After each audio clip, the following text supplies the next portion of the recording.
Welcome to another episode of unmute with brainy mama. आज का episode बहुत बहुत बहुत इंटरेस्टिंग है क्योंकि आज हम लेकर जा रहे हैं आपको स्टोरीज की दुनिया में। Brace yourself because we are taking you into the world of imagination. मैं हूँ आपकी होस्ट एंड दोस्त श्रुति सिंघल और मैं हूँ Gurpreet Kaur. Today we have a passionate storyteller with us who is on a mission to spark curiosity, creativity and character into the magic of storytelling. So let's welcome Ruchika. Hi Shruti, hi Gurpreet. So I'm Ruchika and I am currently working with kids. I'm a storyteller. I take classes for kids. We plan themed workshops and basically I would say I'm in the business of making children very happy. Very interesting. Wonderful. So, how did you become a storyteller? What was the idea behind it and what was your thought?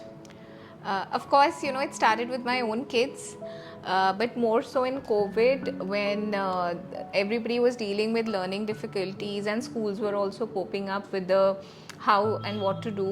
So that was a time when a friend of mine told me that could you read out to my children, because I used to read out a lot to my kids. My son was an avid reader by the age of 5, and then I started reading to her daughter, and then we started kind of reading to the whole class, and that's how we were reading out to a lot of children, and more probably like after every reading session we were very happy. So the happiness index, I would say, was very high, and that's how I got into it. So before getting into storytelling, what was your life like, So I'm a pharma graduate, and I was working with AstraZeneca. Then I worked with Dr. Lal Path Labs. I was mainly into pharma and diagnostics. Okay. And then after my kids, I was like still working there. But then when I started doing this, I left all of that, and I kind of took a sabbatical from all that work. So now I'm completely off pharma. And now you're into storytelling. Yes, completely. So, can you share a moment where you realized that you need to work on young minds and telling stories and making them happy? Any incidents where you felt that and you become a storyteller? No, honestly, there's no particular incident or something like that happened. It's just that I think it just became very organic. And though I don't have any degree in teaching, but I have a lot of friends who are into teaching and who are professors even at Delhi University, and they tell me that how are you able to do things that we were taught. So I was like, I don't know, it just comes naturally. And sometimes I think there are courses, of course, for storytellers. I've never attended one, but somehow managing kids and making things very worthwhile for them, so it just happened very naturally and organically. So basically you're a self-taught entrepreneur who got into storytelling. So I do have an MBA. No, I did but go in to a a way, business school. Yeah, but for storytelling. For storytelling, yes, because when my son was 5 months old, I started reading out to him. Okay. And I used to read out a lot to him. I had spent a lot of time with my children when they were very little. So, any of my friends or relatives who would, even remember or reminisce those times, they would remember me spending a lot of time with my children with books, with puzzles. And even though I was working, if I come back from at 8:30 from Gurgaon from my office, but still I would make it a point that 1 hour I have to spend with my child, even though I'm like completely tired, stressed. So those initial years are very, very important, and once you set those initial years, then I'm telling you, you're free for life. So I believe storytelling and discussing about stories with your children can actually replace screen time easily. Sure, and it doesn't have to be a structured story. It doesn't mean that you have to talk about Gruffalo, or you have to talk about Three Little Pigs, or you have to talk about Ramayana. See, storytelling is an art of telling a story. What happened throughout the day is a story for your child. When they went to school, what happened in school, what happened in every class, because it's what your child has lived. How has been your day, how has been your husband's day, and it is now how interestingly you tell the story. So let's say you all are sitting at a dining table and you ask your husband, how was your day? He'd say it was nice. I would say that's very poor storytelling. So, now that is how the children also learn. And we see a lot of YouTubers. What do? They're telling stories. We see mini vlogs. What is that? Yeah. You go to Dubai Mall and everybody knows, okay, Dubai Mall is huge, but it's how you tell. It is so huge. I'm so tired. There are maps everywhere. So how dramatic you make it. And when you are telling a story, if I'm talking to you, are you able to form that image, that illustrations in your mind? If I'm telling you the kind of day I had, so I guess that is, it's not like I used to do story of the day with my son, and that story of the day would start with I telling him his story of that day. Okay, so while putting him to bed, I would say, like today is Friday. So I said the day started with a fantastic Friday, where Vian got up, he got ready, he didn't trouble mama at all, and then he was ready to go to school. And when he went to school, there was assembly. He's like, yeah. He's like, what song did you sing? Did you sing this song? Yeah. Then it was maths class. No, mama, it was English. Oh, okay. Then, of course, I don't know what happened in school. So I'll try to, make him fill in the blanks. Then I know, then he came back and what did he eat in school? Okay, that was quite delicious, I guess. I wish I can also make food like that. And then throughout the day, whatever has happened, and now it's so he would really look forward to that. So I would say it's just having a conversation with your child in a very fun and dramatic way. So, Ruchika, what inspired you to be a storyteller? Of course, my children, I was reading out to them, my elder one when he was 5 months old. And I started reading out to him, and I think he was the one who was very cooperative, because a lot of parents would tell me that our children don't sit. So he was 5 months, I would make him sit in my lap. I had the same book. So it's not that I had already a huge library and I was reading out 10 books to him. No, it was the same book which I think pretty much read to him for probably 3 to 4 months, and that was the soothing thing. It was like a rhyme, because of course the book was from Eric Carle. So you mentioned 5 months. Yeah. That's pretty early. A lot of people think that, in fact, I think it should be a right question to ask that what is the right age to introduce a book, and what is the right book that one can introduce at such a tender age? See, I actually gift myself a lot of books to my friends and family who are still expecting. And I tell them that this is the right time. Of course, you can start reading, and even because now your maternal instincts are kicking in. So you can start even with those touch and feel books. Now just start enjoying them. Now you're becoming a mother. I would want you to feel more connected to the baby, because one of the biggest issue which we all know is postpartum depression. Right. And the earlier the connection you make with the child. So I give them a lot of storybooks about Krishna, where the mothers are very excited when the child will be born, and they can read those books. And when the child is born, I would suggest take only 1 or 2 books and repeatedly read those books. Okay. The hearing is developing, and of course more so if it's a rhyming book. So I read Eric Carle's Rooster Off to See the World. It has these beautiful illustrations, and Eric Carle is very famous children's author. He's no longer now, but his books indeed are wonderful, and it was a calming thing for my son. So little ones, whenever they are cranky, they want to take a bath, they don't want to take a bath. So of course there's howling, crying, everything. So I would just start saying the lines from the story and he would calm down. So that was his happy thing. And of course, I think by the age he was 1 year, 2 months or something, he started eating onto that book quietly, because he would always be with that book, and it was a paperback. Yeah. But nevertheless, I guess that's okay, and he started enjoying those books, enjoying those stories. He would look forward to being read, and so I guess it's never too late to start. So let's try and touch your childhood, because you look like somebody who's very passionate about books, and without even getting into any sort of course or something, you exactly know that how important it is to read books when somebody's even expecting a child. So were you always a book lover, or your parents used to gift you books? What is your story with the books? Okay, so when we were growing up, of course, we didn't have too much exposure with the books because in today's world, I think parents buy a lot of books for children and there are a lot of books available. I don't think my parents ever had the time Okay. Okay. to even I think about or so we had our school books and we had a school library. So the earliest memories that I would have, probably I remember one of my very good friend and one of my cousin, they having this whole encyclopedia. So that उस time imported encyclopedias होती थी, Right. and they had like this whole bunch in their house which used to really excite me. And then from my school days, what I remember is reading those Nancy Drew and those from the school library. Then I think in the middle school, my brother had ICSE. I was a CBSE student. So in ICSE, they used to get a lot of short stories, novels, mainly Shakespeare and Tom Sawyer and everything, which was not in CBSE. So they had to do a lot of extra reading, which he never did because he didn't like to read all those fiction novels. So I started picking up those books because they were anyways lying in the house.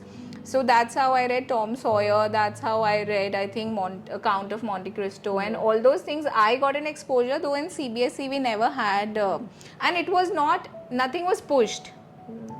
My mom never told me कि वहाँ books रखी हैं तुम पढ़ लेना, कि तुम्हें एक book पढ़नी चाहिए, तुम्हें एक story पढ़नी चाहिए, तुम्हारी holidays है. No, it was not like that.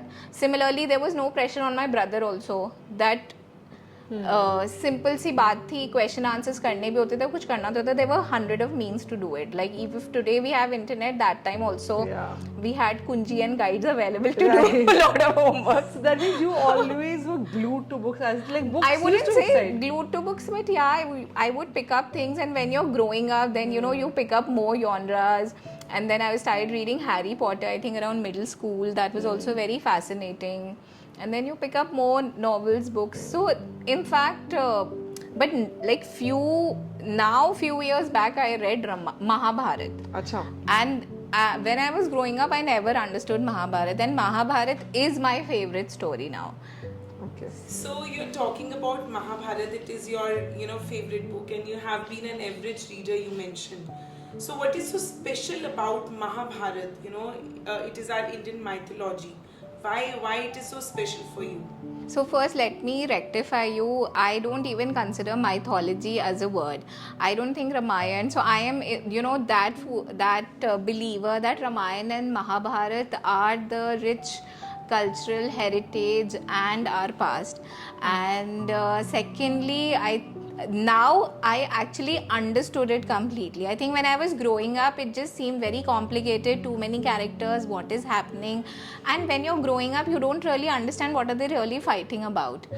So few years back, somebody gifted me Palace of Illusion by Chitra Banerjee. It's a very famous book, and it's about Mahabharat from Draupadi's point of view.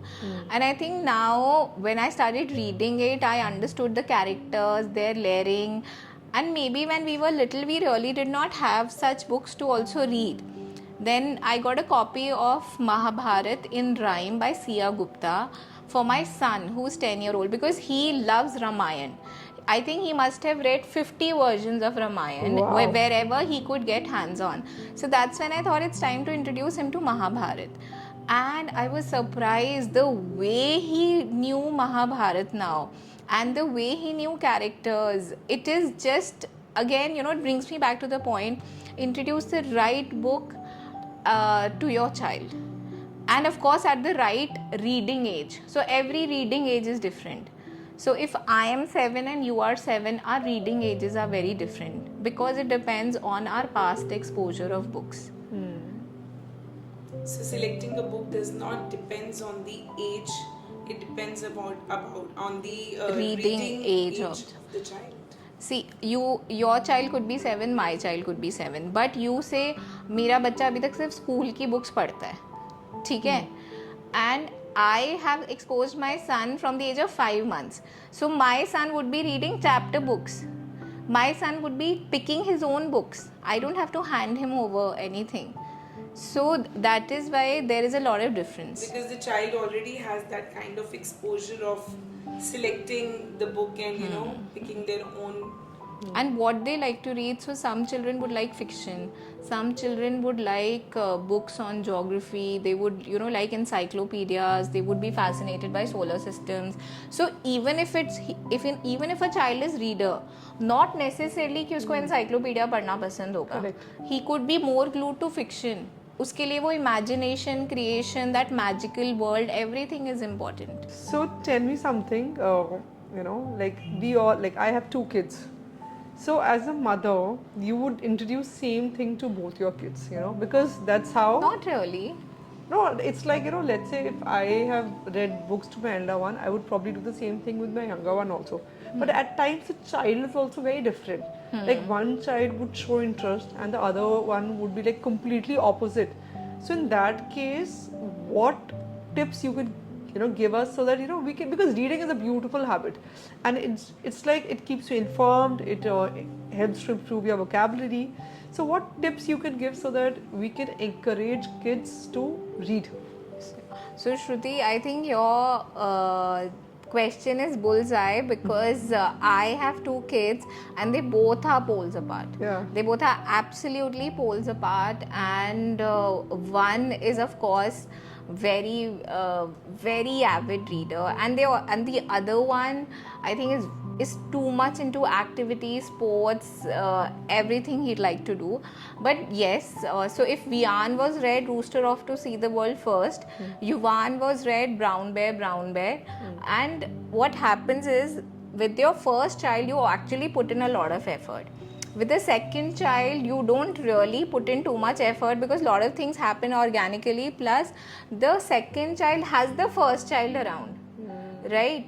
So the other day, my younger one was doing an activity book. So he loves more activity books. You give him a lot of sticker books, you give him a lot of activity, brain boosters. Yeah. He would like more of that.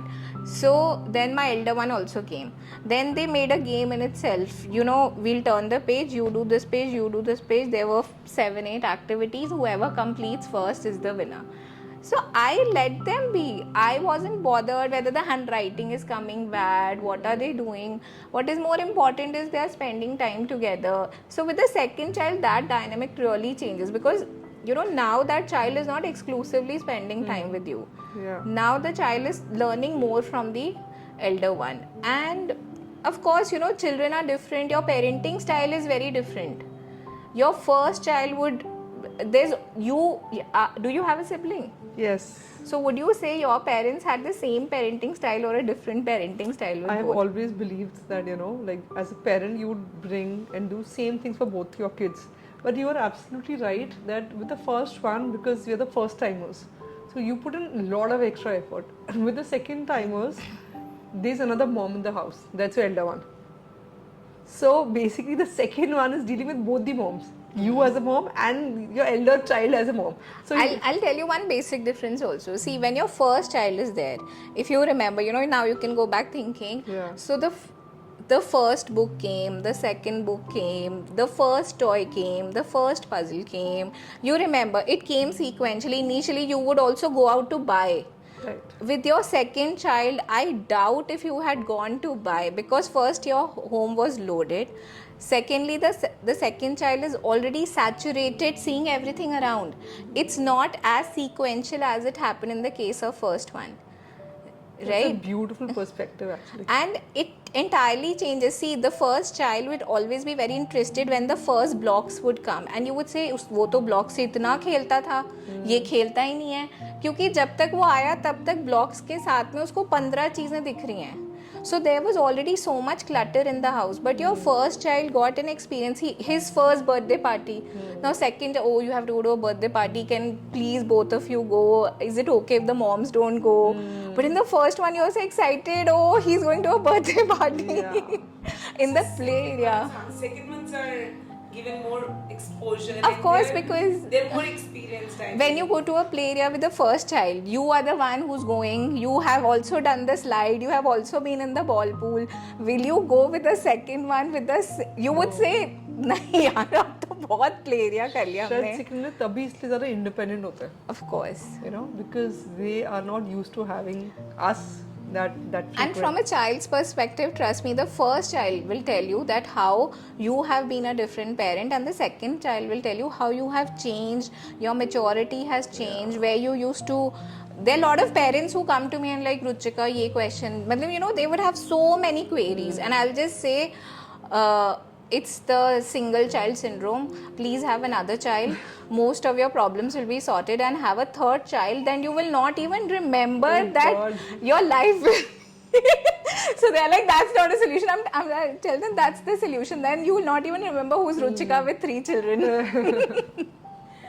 So, Ruchika, talking about classical stories and moral stories, how do you inculcate those values to Gen Z and Gen Alpha? I believe it's very difficult because I remember doing the Thirsty Crow, the very famous story that we do in our childhood, and we have that, you know, the crow started looking for stones and pebbles so that water level rise up. But nowadays, you know, बच्चे बोलते let's start looking for a straw instead of stones. So you know why they have to do that hassle thing. And you know this generation is very smart, I believe. So how do you believe that how we should inculcate those moral and classical story values? Honestly, I don't focus a lot on the value based, or you know, when we were growing up, every story there's like, what is the moral of the story? You know, it's about honesty, it's about integrity, it's about, so we don't focus really too much on the moral.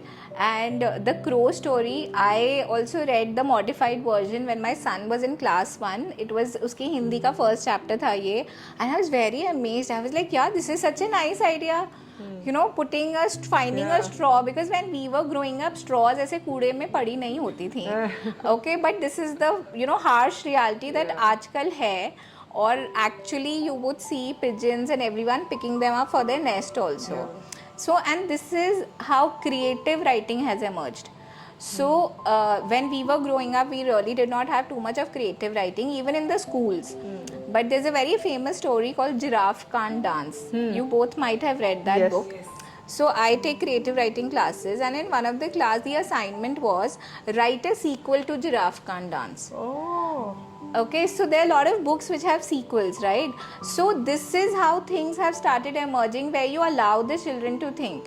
Or a simple story like Goldilocks. So we all know Goldilocks. Yeah. Now in my creative writing class, where I have children who are 8 plus or 9 plus, I gave them an assignment that now Goldilocks has gone home, and now she's getting scolding from her mother, and I'll tell them in the class, अपने घर में तो तुम porridge खाती नहीं हो, ठीक है, उनके घर जाके तुम्हें porridge खाना है. Now mummy is very upset.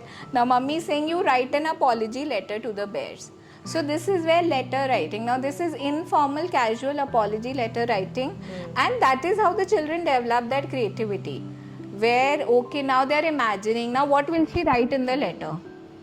What will she apologize for? She has broken the chair. So will she send a chair? Will she offer to mend the chair? Will she offer कि मैंने आपका porridge खाया? Now should I send you something in return? Can I send you some fruits? That's child's perspective. That's child's perspective. So one of the person said, "Ma'am, I'm going to write a letter to the chair company to make a very nice chair which can be sent to baby bears." So which is because those ideas come from the children, and they come very randomly because you create that environment. Beautiful. So like you conduct classes. So in class you have, let's say, all set of kids. So some kids will be eagerly excited to read the story. Some kids you have to push. So if you have that sort of kids where you really need to push them to read, what is your strategy? See, first I would say never pressurize your child, because that is not going to give you results. You know, for example, if you don't want to cook, unless and until it's a necessity that there is no one to cook for you. Similarly, there is no harm in not being a reader. It is about getting the right information.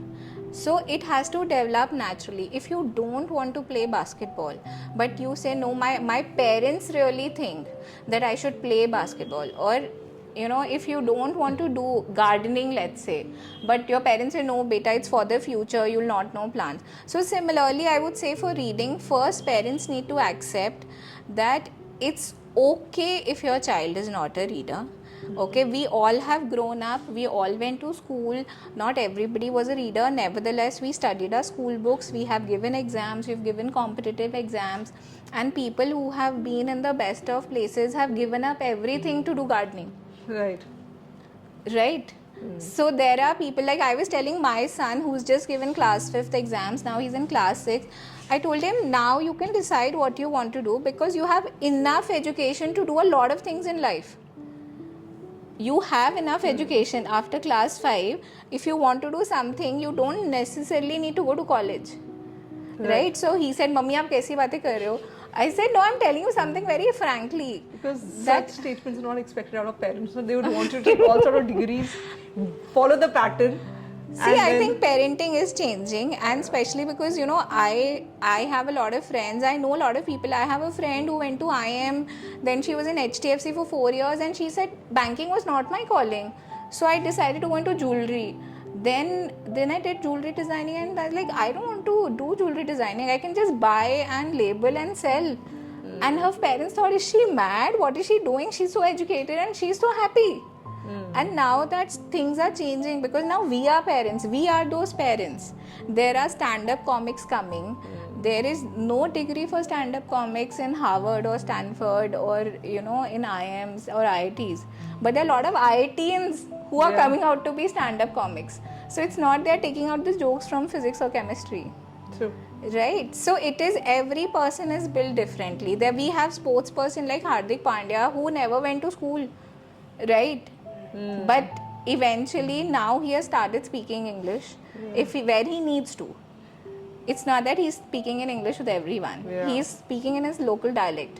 Only if it's required he's speaking. So we also need to we need to have that reality check.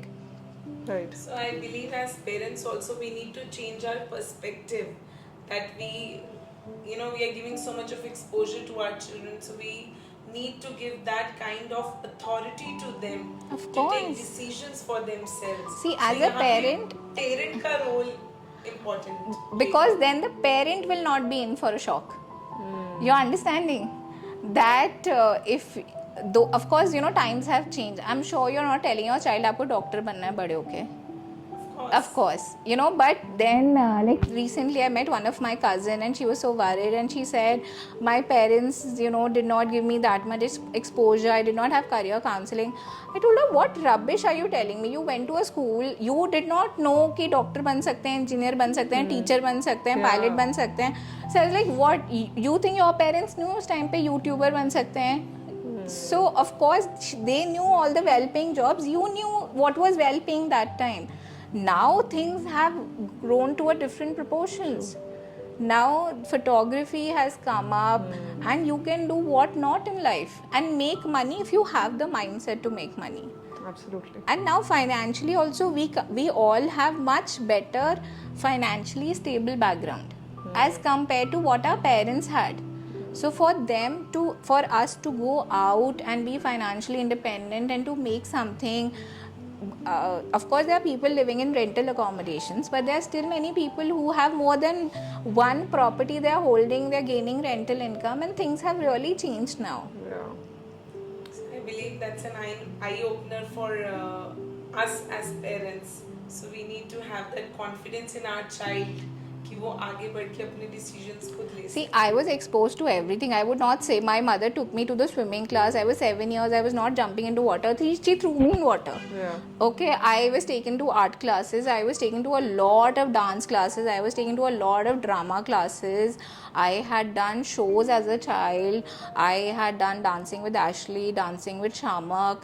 And of course, you know, there were a lot of times when you did not want to do that. I remember myself telling as a child, I don't want to do it. And I remember once my mother took me to Mehendi wale bhaiya in Rajouri garden and said, bhaiya aap iski na classes kar lo. And that time nobody would do that. Isko mehendi lagana sikha do, because my mother had the vision ki isko future mein kaam aayega. I was like, main kyun mehendi seekhu? What nonsense is this? And my mother is like, aap iska haath aise karke. And of course that guy was not a teacher and he also had the noble, you know, he thought कि ठीक है चलो बच्चे को सिखा दूँ. But I of course had no interest in learning. And nevertheless, now, of course, if I reflect, I feel अगर मुझे मेहंदी लगानी आती होती तो it would have been an added skill only. Yeah. I mean, now I think हाँ यार, मतलब it would have been really fancy अगर मैं मेहंदी लगा सकती. Not that कि मैं किसी को लगाने जा रही हूँ या शायद खुद भी लगा लेती करवा चौथ पे, तो it would have been great. But there are a lot of times as children we don't know, and it is the parents who will have that vision. So I would say, as a parent, we should expose our children to everything, give them an idea but do not pressurize that if you are going to play cricket, you have to be the best batsman.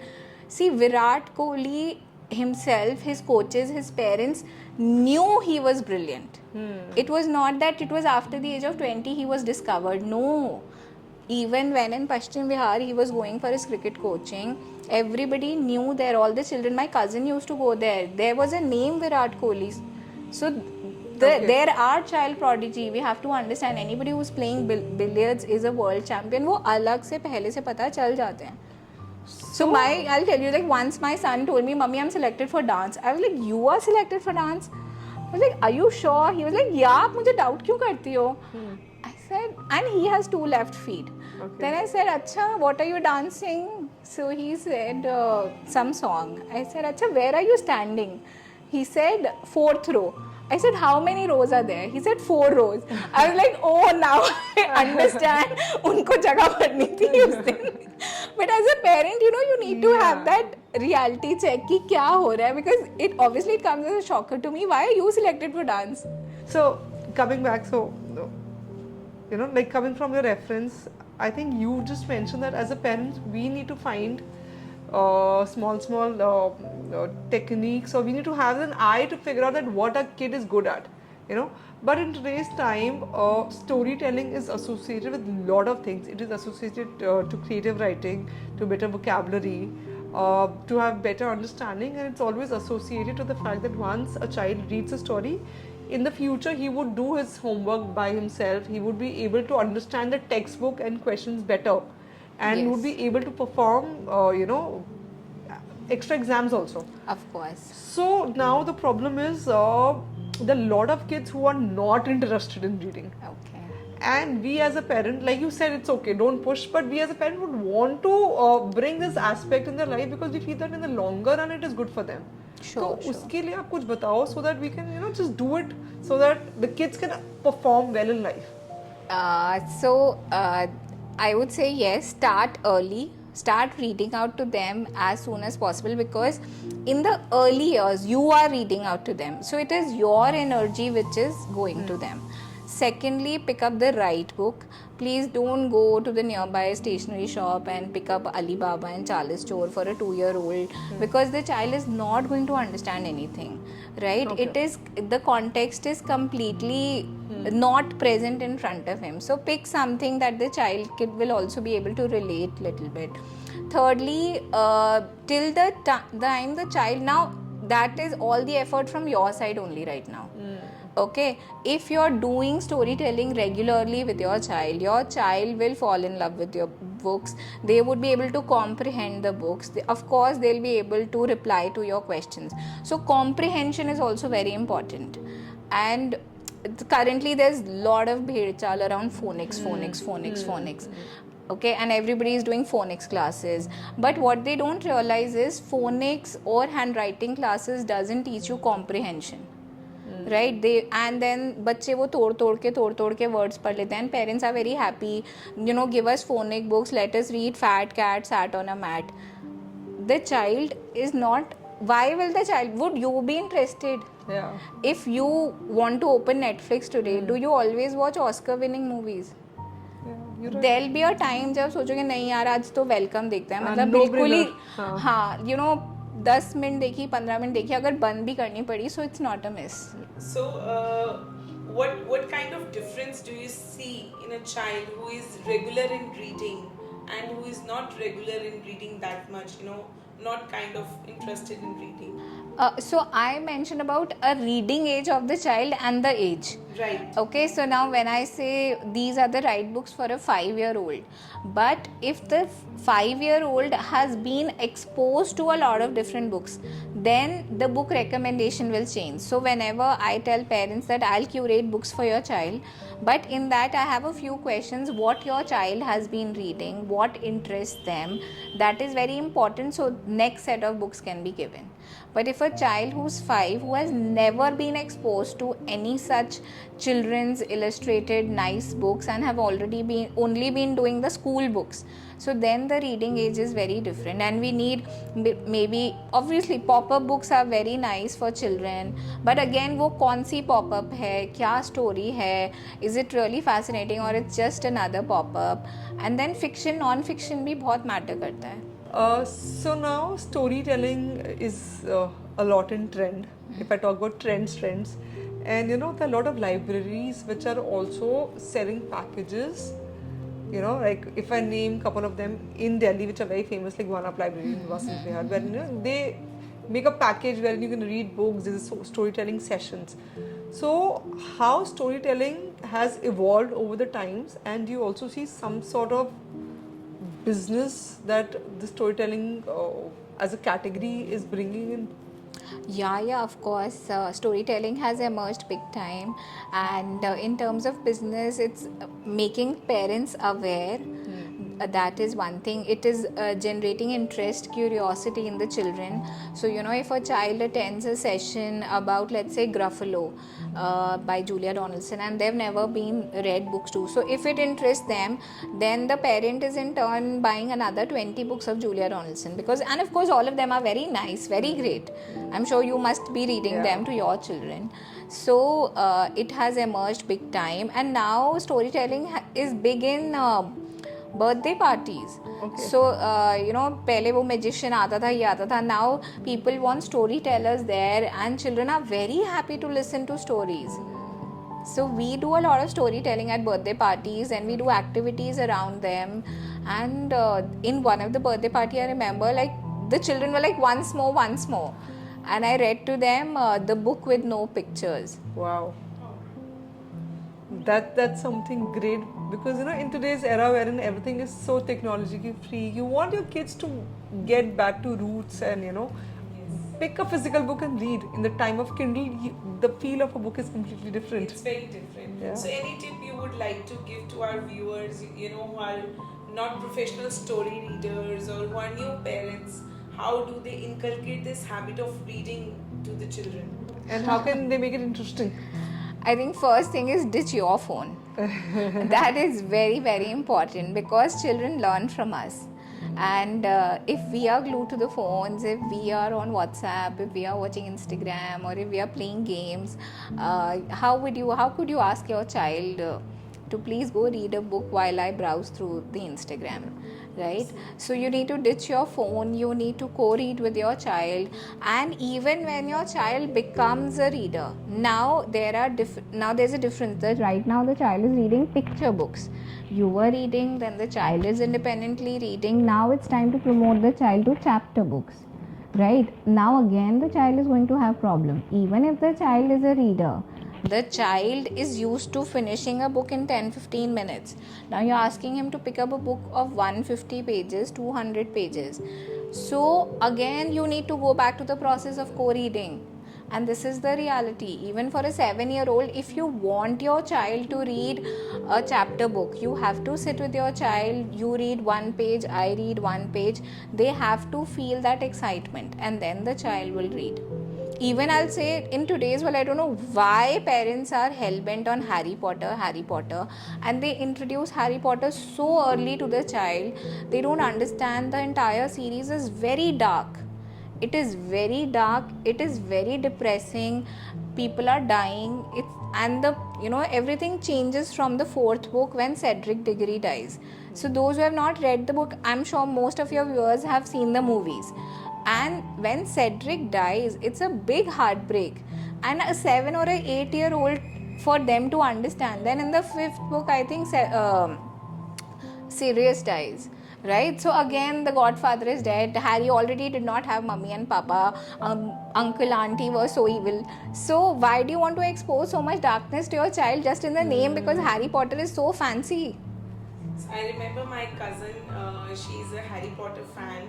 She was a Harry Potter fan, now she's a mother of two, and she used to love Harry Potter so much. And jab usme wo, that character died, and she was so sad. She didn't had her food for 2 days. Oh It God. was so depressing for her. So I believe yes, children really get connected to the books, and Of course. they get into it that we are in the See, I was a story. Potterhead, but when I was in middle school, Harry Potter's first book was published. Okay, so the books came very sequentially when I had been growing up. When I was in college, I read the later books. So I still had an appetite to absorb those losses. But to your little ones, Yeah. they are not ready. You have to understand when you're exposing them to something like, like I was telling you, my favorite book is Mahabharat.